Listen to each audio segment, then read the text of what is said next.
Welcome to the Army and Navy Academy podcast. This is a place where we explore the people and the programs that make our school unique. And today I am joined by three members of our cadet life team. Deputy Commandant Kevin Cook, TAC DB, and TAC Dan Thies. And I wanted them to talk to families to really highlight what they do here at the Academy and what makes this department so special. As a military academy, having a cadet life team really differentiates us. And if you don't have any experience in the military or with a military academy, you probably have no idea what a TAC officer is, what a cadet life team does. And so I just thought that we could take a little bit of time to explore the benefits of having, gentlemen like you on campus mentoring our young cadets. So just as a little bit more of a background, can we start with you, Kevin? And can you tell us who you are? Absolutely. Thanks for having us. Hello, my name is Kevin Cook. I'm the Deputy Commandant and Alpha TAC / Battalion Staff TAC Officer here at Army Navy. I know we'll get into it later, but I didn't know what a TAC officer was in the military either, so it's totally okay. My quick background is, born in Philadelphia, PA, moved all over the place, lived everywhere that you could probably think of in America. Traveled like 13 different countries over 20 years in the U.S. Marine Corps. Retired from the Marine Corps 3 years ago or so, and stumbled across Army Navy Academy just online, kind of looking for things that I could still make an impact and leave my fingerprint on future generations of young men. So applied here, started off as a TAC officer, and here we are now. So it's been an honor and a ride ever since, and I love it. And I guess we'll get into the rest later. And I'm TAC Delabarba, DB for short. Like deputy, I was born in Philadelphia, but I was raised out here in San Diego. Went to school here. I'm familiar with the all boys academy type education since I went to all boys school. Just like deputy, I found Army Navy Academy just by chance driving by, even though I've driven by it 1,000 times. Looked online, saw that what they do, and decided to apply and got hired on as support TAC originally. And myself, I spent 22 years in the Army, traveled all over the world, and figured why not give it a shot and give back to the next generation and do something to pay for it. All right. TAC Dan Thies, retired senior chief from the Navy, about 2.5 years ago. Found this place really through Paul Nixon, our commandant here. So we're family friends, and found out I was retiring from the Navy, asked me what I was doing next, and Snatched you up. didn't really have a plan. Sounds like 3 weeks of retired life. I needed to get off the couch and do something, so here I am. So I am Charlie TAC. Like I said, 26 years in the Navy, multiple deployments, originally from North Platte, Nebraska, right in the center of the U.S. So if somebody was curious about what a TAC does, what cadet life team does, if you're talking to a prospective family or even a brand new family who's just setting foot on campus, how would you explain your department and what you do with the Corps? Takers. I'll jump on it first, but explaining the department, we'll get into it, I think, through the three of us, but explaining what a TAC does pretty simply is, like I said, in the military, I had no idea what a TAC officer is in the military. That is not a military term. Maybe in the Navy. I'm just kidding. No. All right. So no one knows what that is. It's okay. So train, advise, counsel, or coach is appropriate, I think. When you really break it down, the department is really like the dad, uncle, big brother, guardian, keeper of your son while he's here on campus away from home. So whether that's advice, discipline, mentorship, friendship, stern talking to, some hugs when they need it, picking them up when they're down, checking on grades, talking about the girlfriend problems or whatever their issue is with relationships, and then just you name it. That's what the department handles, on top of just handling each other within the department, making sure all the boys are moving forward in a positive direction. Absolutely. The nice thing that we all have collectively in cadet life is we have military experience, and this being a military boarding school, we have that experience in drill and ceremony, parades that we have, how to get the boys in the proper uniform, wearing of the uniform. We all have the experience of measuring the awards and all the accoutrements that they have. Like Deputy said, just being their mentor, Sometimes they come to us, they're socially, emotionally down, and we have to pick them back up, figure out ways to guide them to make the right decisions, whether it's in academics or in just in their home life, because they don't have that mentor at home. Mm-hmm. Creating habits. The day-to-day, some of them will come from a more carefree atmosphere or lifestyle, and just instilling discipline, instilling habit from the time they wake up to the time they go to bed. I think that sums it up. And then as they need to talk to us throughout the day, we're here to listen and coach them up, advise them, counsel them, whatever we need to do. We're there to help them out. Mm-hmm. So DB used to be in charge of all of our middle schoolers. Yes. As our Echo Cup. And so, you know, as a parent of a teenage boy, I can certainly relate to maybe the confusion, I guess, and maybe the trepidation that a family might have about letting their 7th grade boy, it's an 11, 12-year-old boy, move to a campus, across the country, maybe across the world, maybe. And, how are they going to land? What's that going to be like? I mean, all of you just described ways that you're supporting these boys, but middle schoolers in particular, I mean, that's a young, tender age. Yes, it is very tender. You have to have a skill set, I think, how to talk to the boys, how to relate with them also, because a lot of these young 7th and 8th graders, they're so used to being at home every day, every night, having mom and dad. So you not only have to be stern with them, but you also have to have that caring shoulder that they can come in and let loose on you. And whether it's tears, crying, but the 2 years, they were probably the most fulfilling I had since the military, serving in the Army, because those boys really look up to you. And if I didn't have the answers, I had Deputy and Dan and the other TAC officers, because they had kids too. And when we don't have the answer, we always look for each other to get the answer. So, but yes, we had international cadets come from China. I here stateside, I think my furthest was New Jersey. So it's a challenge, but you just have to find that right balance in treating the middle schoolers.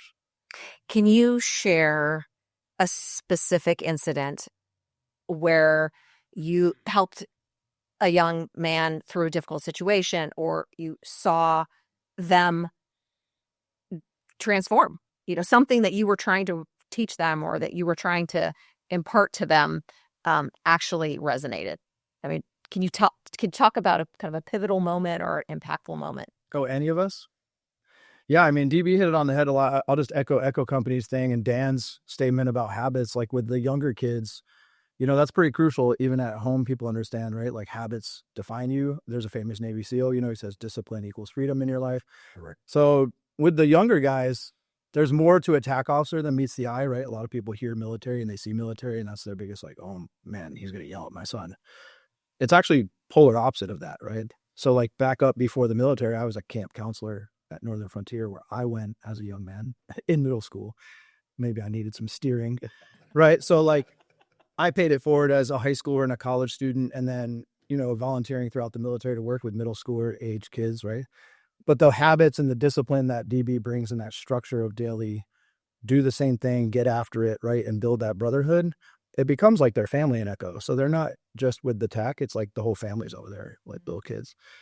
To answer your question, right? Like, I don't know, pivotal moments or like things that we see come to fruition through counseling and coaching and teaching and training and drill and uniforms. And I think it happens every day, right? So like DB said it, but one of the things I'll look back on this job is like the difference we have made, right? The fingerprint we are imprinting, a specific incident. I mean, it literally happens every month here, every week here, where you coach a kid through grades or a teacher conflict or a relationship problem or a problem at home, or they just finally open up about whatever trauma they have in their own life, because some of these guys have been through some serious stuff.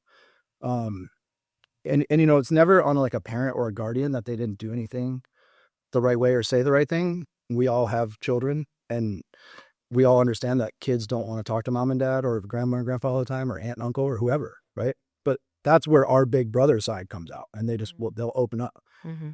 I have seen young men that I have coached and worked with go from like little quiet shells of humans and don't want to do anything and don't want to succeed and don't have any goals, and walk across that stage and leave and go to college. And they still talk to me today about advice. Like, I had a call last week about a girlfriend problem in college. So I can't give you any specifics here, right? But I will tell you that every day there are specific things that happen to all of us that prove we're making a difference. That the boys are like changing because of the impact being made by these guys. Well, and it's absolutely not overnight either. I mean, we see it constantly, but as they go from 7th, 8th, freshman, sophomore, you see that growth throughout the years, and it's pretty fulfilling. It's pretty amazing from my perspective just to watch that grow. Yes, do we wish it would click a little bit faster? Absolutely, but it's a marathon. It's not a sprint. Got to keep water in it. In Echo Company, my first year, which would have been 3 years ago now, I had 2 cadets. They were struggling with being away from home. They were kind of buddies at the time, and they both came into my office, and they were completely in tears coming down their face, and I counseled them, talked to them, and then they both looked at each other, like me and Dan are looking at each other, and they saw them. It was almost like a mirror. They saw themselves crying, snot coming out of their nose, and they were like, do I really look like that? And the light went off, and then from then on, they were like the model cadet in middle school. That they were both in 7th grade, and I was just like, okay. And they left my office, wiped their tears, and never had a problem with them ever since. So Wow. It was like a light off in their head. So When you think of the young men that you are shaping, what kind of men do you hope that they become? Whoever they want to be, that best version of themselves. It's like I tell Alpha Company and the battalion staff, like, we're going to give you all these tools for your toolbox, right? And we're going to tell you, be virtuous young men and get good grades and make discipline and make like all these things, great habits in your life, right? But whoever they want to be, if they're listening to us, I think, and developing and maturing, as long as they're good people, right? That's why I tell Alpha, like, just be good dudes in your life, right? And you'll find success and happiness. And that comes through treating each other, their TAC, their teachers, their families, girlfriends, whatever relationships one day. So just be a good dude, be a good human. And that's why I want them to be as a good human and learn to give back at some level through their actions, give back to, society, right? But it could be their school or their family or whatever. Just pay it forward and be a good human being. I think that's who we want these guys to be for the most part. yes, I think I have a saying: do the hard right over the easy wrong. And if these boys follow that trait and follow those words, like Deputy was saying, just be good young men, grow up, treat your parents with respect because you only have one set of parents, and be good, outstanding citizens. And like we all served in the military, we've had brand new soldiers, Marines, sailors, and it's kind of like that. We had to train them up to become that soldier, Marine, or sailor. We're training these kids up to be good human beings and create that brotherhood within themselves. Finding their 100% and not being able to challenge themselves every day, find their 100% and be okay with changing their 100%. Keep setting that bar higher and higher and be goal oriented to become the best versions of themselves, like Deputy said. And really teach them failure's okay. We've all failed. And I know I did in the Army in 22 years. I had some failures, but you know what? Learn from that and drive on and continue the mission. What you're meant to be. So there are a lot of boarding schools and even military schools in the States that are co-ed. We are not. We're just a boarding school for boys. And so what do you think it makes that unique in what you do if you were here versus if you were working at another school where you had, boys and girls together? You tricksy questions. No, I'm just kidding. No. To be honest, like, I think mentoring a young man and a young woman, right? It works. In the military, you work with men and women all the time. In my profession, I worked with only men for 20 years almost. I think it was just starting to change at the end. But to answer your question, like specifically, you can get a great mentorship program probably anywhere with a girl and boy atmosphere, you know?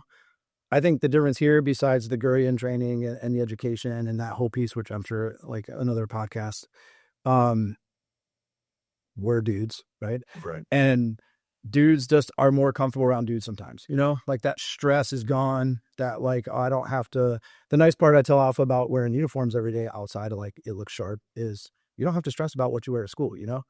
I remember going to school and being like, oh man, you know, the girl I like is going to see me and this isn't right. And that like half my morning was consumed by stupid stuff. Right. Mm-hmm. I think just having all boys calms them down and like their self can come out.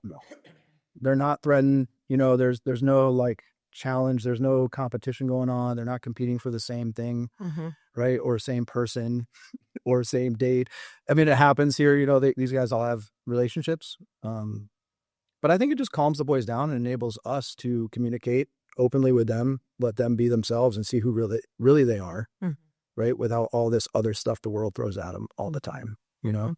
It's almost like they start here, Army, Navy, and they're like, there's no girls, even though we have dances and a whole bunch of stuff here where they meet, you know, young ladies.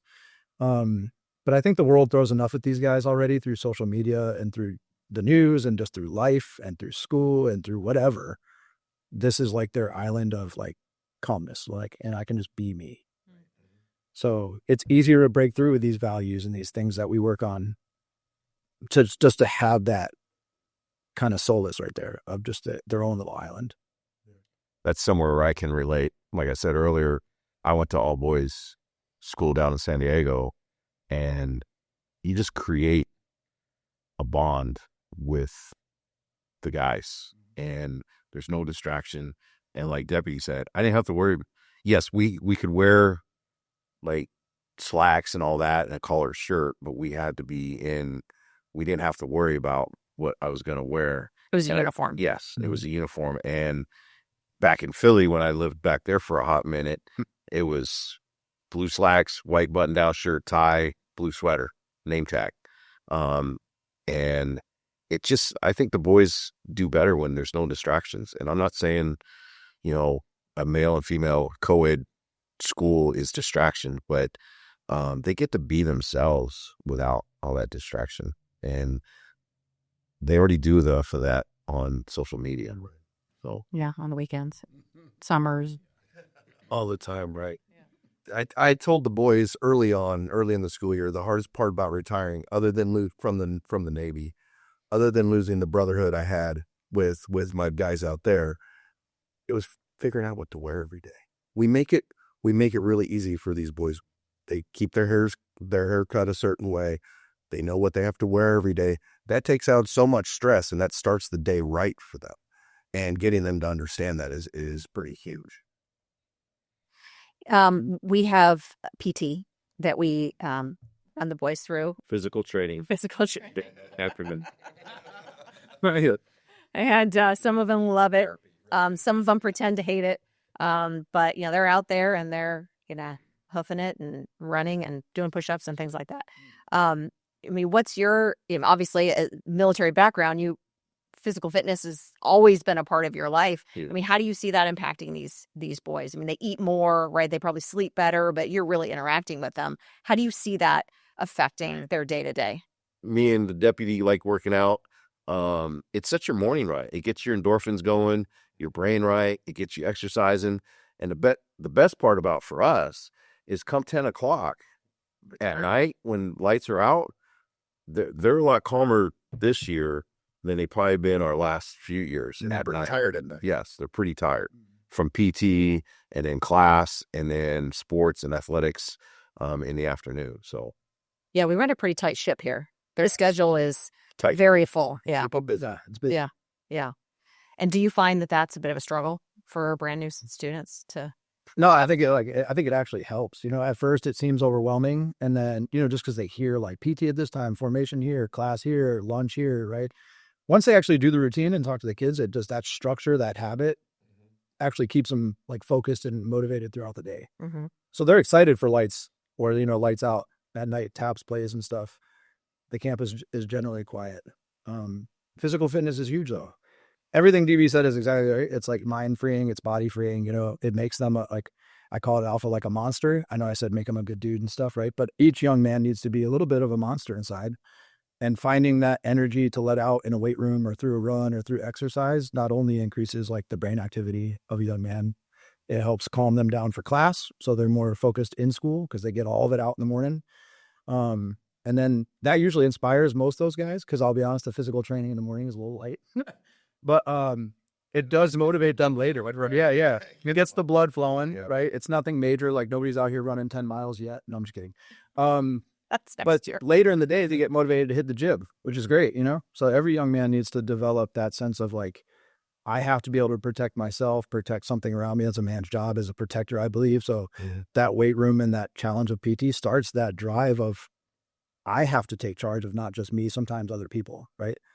And then in a gym or in a PT session or when you're on a hard run, just like in the service, you see who picks each other up when they're down, So the schedule is absolutely on point though, and it just keeps them focused throughout the day. I mean, they get after it. It's good. Boys need to be going. You can't just be like, go sit down for an hour, right? We see that at lunch. So they get their little break at lunch. And then that's usually when we have the guys that we got to wrangle up and send them back to class throughout the day. But schedules are actually very manageable here. Oh yeah. Yes.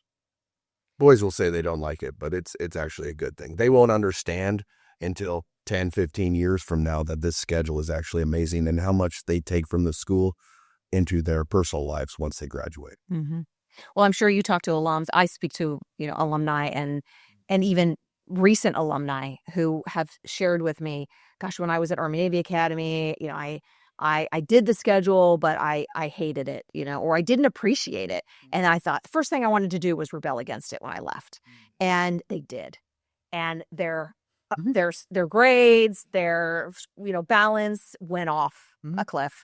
And they, some of them realized, oh my gosh, I did actually need that schedule. I did need the discipline and the habits. And when they re-implemented it, all of a sudden things started to clear up. The fog lifted, their grades improved, their social life, was stronger. They got a job, they just were more responsible for their life. Yeah. And we all know that. I mean, we all know that we have to keep ourselves on a schedule. I mean, I look at my schedule every day and it's like everything is blocked out. But that also gives you time to work out. It gives you time to relax. It gives you time to, sleep the proper hours. So yeah. You got to create that purpose for you. Right. Yeah. Some of the most successful people I think in the world, right? Elon Musk or like the president of the United States. He's successful no matter what I agree. Politically, like very successful, driven men had extremely busy schedules. Mm-hmm. You know what I mean? So like the schedule, the challenge, the drive, that's what helps. This year, like the PT came back and we're going to be honest, right? There's some people that might be in the school and their son is like, I hate it. You know what I mean? But like they said, one day they'll appreciate it. We all miss that schedule. And any young Marine I ever had that got out and was like, screw this, right? I'm out. I'm doing my own thing. It backfired, right? And then they call you, whether it's a year or 2 or 10 days, and they're like, I got to get back on track, man. Like, help me out. And so like, that's where the brotherhood and the accountability comes in. Yeah. Starting your day off active is never a bad thing. Yeah. The best waves in the ocean are in the morning. It's so like, that's just like when you hit it. Every surfer knows you hit it in the morning, right? And then the rest of your day is good. So starting your day off with something physical, I think will benefit these young men one day, in their life. Well, it's funny that you mentioned the waves, of course, because we're right on the beach. We are here. Which is a little different than a lot of other schools, certainly other boarding schools. I mean, that's some of our... Pretty much all of them. Yeah, right. You can start your day in the waves. Yes. You can. Your morning can start at dark. And I will tell the boys, like, we have some surfers here and right, paddling out in the morning with them is just amazing. Sometimes it's dark and it's cold, but seeing the sun come up, whether, it is what it is. Right. And those guys already found their inner peace right there. Mm-hmm. Yeah. And then they moved on to go to PT because they still got to hit it up and they got that out and then they go to class, so we've had cadets here, I think, that have found that throughout their life. And yeah, there's not many schools that can wake up on the Pacific. It's pretty cool. It's all our office. There are worse places to be. That's right. Anything else you want to add? I don't know. I mean, you could talk forever about like what we do here. I just feel like, I hopefully we're hitting it for everybody and stuff, but I think it's just like a brotherhood. I think we're a brotherhood. Dan said it, he missed it. We all miss it. Being in a team or a platoon or a company, it's just like you miss that. Like I don't miss the paperwork or the meetings in the military. It's a necessity. Right. I miss the brotherhood. I miss getting after it with the boys and like just being energetic, getting my energy out, like fighting every now and then. We're not hurting each other and stuff, but challenging each other, right? The accountability piece. And not only do we have that here, I think that's what fuels us as a brotherhood, like steel sharpens steel type mentality. So we keep each other on point and motivated, I think, even when we're down, because we're human too. Right. And then the boys see this as a family, and then I hope that transpires to them. Mm-hmm. Right. So I think at the end of the day, from my point, it's an honor to like see these guys develop. Mm-hmm. So the specific thing that I'll give you before we wrap it up, and I'm going to turn it over to him, is the BC right now. I've been with him for several years, the battalion commander of our school. I don't know if I'm allowed to say his name and stuff, divulge. No, but I just wanted you to define. Yeah, sorry. He is, yeah. The battalion commander, phenomenal young man. When I met him, and he, his parents might see this or he might see this, so my bad. But when I met him, he was like, not a bad kid at all, just quiet, kind of like reserved, very driven, very focused, but just something, just kind of like floating, and like, oh yeah, I can do stuff, but I'm figuring my way out. And then challenging him and mentoring him every day, and seeing that relationship between he and I just, develop through like sometimes coaching, sometimes a little bit more on the training side. Like discipline or whatever it was. And now he's running a school, right? As a 17-year-old kid, which we all know in the military, and Leslie, just from, working and stuff, like this 17-year-old young man not just has like a 4.7 GPA or something, right? And has college aspirations and military aspirations. He takes charge of a staff, so he runs a battalion staff, and then that staff runs a corps, and he is in charge of also mentoring like the whole school. I just think that's crazy for me as a dude to look back at my high school career and see what he does. And that specific thing for me is that kid, like seeing that relationship that we have built, and where he is right now. But it's pretty inspirational just to see that. And it's not just him. There are countless young men on the campus doing that at different levels right now. Mm-hmm. I think the camaraderie that we've had in cadet life for the last year and a half, and the team that's around cadet life, makes the cadets feel that camaraderie, and the cadets emulate that camaraderie that cadet life has built. They see us always talking. We're never ill-informed, and the cadets appreciate that because they know what to expect every day. Yes, there's changes every day with things, but they know what to expect from TAC Dan, myself, Deputy Cook, TAC Ray, TAC Gonzalez, TAC Mac. The team that we built, you can see it in the cadets and the way they respond to us. I think it is amazing that, like Deputy was saying, the lessons they're learning now are lessons I didn't learn until I was 25, 26, 27, and I've failed numerous times. These boys have a chance to fail at a younger age where it's not as impactful. Lives aren't on the line. It's a grade, or it's, we're upset at a friend or something like that. The lessons they learn now, they set them up for the future. And when the boys realize that, there's sky's the limit for them. It's pretty amazing. My whole number one goal working here is I hope in 10 years, if one of our cadets gets in a sticky situation, that they can hear Deputy Cook's voice, my voice, TAC Dan's voice, when they're about to make that, and I'll be honest, a stupid decision. They hear our voice and they go, I'm not going to do it. And it's going to get them out of trouble. And it happens all the time, too. I got a call last week about something, I'm not going to go into details, but you know what? You're right. Thanks, TAC Dan. Okay, my phone's always on for you, bud. Well, everybody needs mentors. I mean, that's kind of the lifelong search, is to find the right people that can keep you on the straight and narrow, and maybe challenge you when you're wrong, or challenge you when you're stuck in on, limiting yourself. And you need that group of people around you. You need your people. Yeah. To carry you through. Yep. And with the number of years we spent in the military, I know he does. I know probably you do. I still have old soldiers that I had when they were privates reaching out to me. asking for advice or whatever. So Yeah. I treat this school like that. Yeah. Well, that's why I think you all, the qualifications that you have professionally with your military background, you're just so uniquely qualified to do this. This is such an important job. Mentoring these young boys into virtuous young men, as our mission states, it is absolutely essential that we're training these young people up to be people of impact. And so thank you. Yeah. And thank you for spending the time with me today. Yeah, thank you for asking us.